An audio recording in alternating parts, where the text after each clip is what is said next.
गुजरात विधानसभा चुनाव के लिए होने वाले मतदान में अब ज्यादा वक्त नहीं बचा है। ऐसे में सत्ताधारी दल की धड़कनें तेज है, क्योंकि राज्य में एंटी इनकम्बेंसी से जूझ रही बीजेपी के सामने अपनी सत्ता बचा पाना चुनौती बना हुआ है।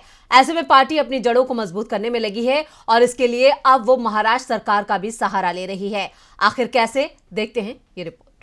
गुजरात में 1 और 5 दिसंबर को 182 विधानसभा सीटों के लिए 2 चरणों में मतदान होना है, जिसके लिए सभी दलों ने अब अपनी तैयारियों को अंतिम रूप देना शुरू कर दिया है।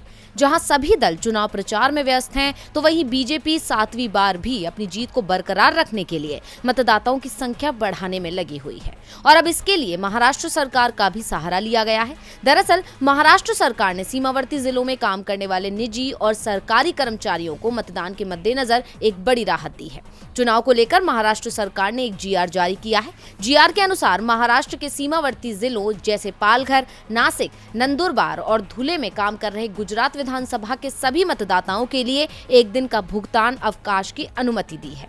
महाराष्ट्र सरकार ने सभी निजी कंपनियों को भी इन आदेशों का पालन करने का निर्देश दिया है। अब महाराष्ट्र की बीजेपी सरकार के इस ऐलान को गुजरात में मतदाताओं की संख्या बढ़ाने के लिहाज से देखा जा रहा है। गुजरात में बीजेपी की स्थिति को मजबूत करने के लिए केंद्र सरकार और बीजेपी शासित राज्यों की मदद ली जा रही है। इससे पहले केंद्र सरकार के दूसरे देशों से आने वाले नागरिकों को भारत की नागरिकता देने की घोषणा को भी चुनाव से जोड़कर देखा जा रहा है। बता दें कि सरकार ने अफगानिस्तान, बांग्लादेश और पाकिस्तान से आने वाले और वर्तमान में गुजरात के 2 जिलों में रह रहे हिंदुओं, सिखों, बौद्ध, जैनियों, पारसियों और ईसाइयों को नागरिकता कानून 1955 के तहत भारतीय नागरिकता देने का फैसला किया था।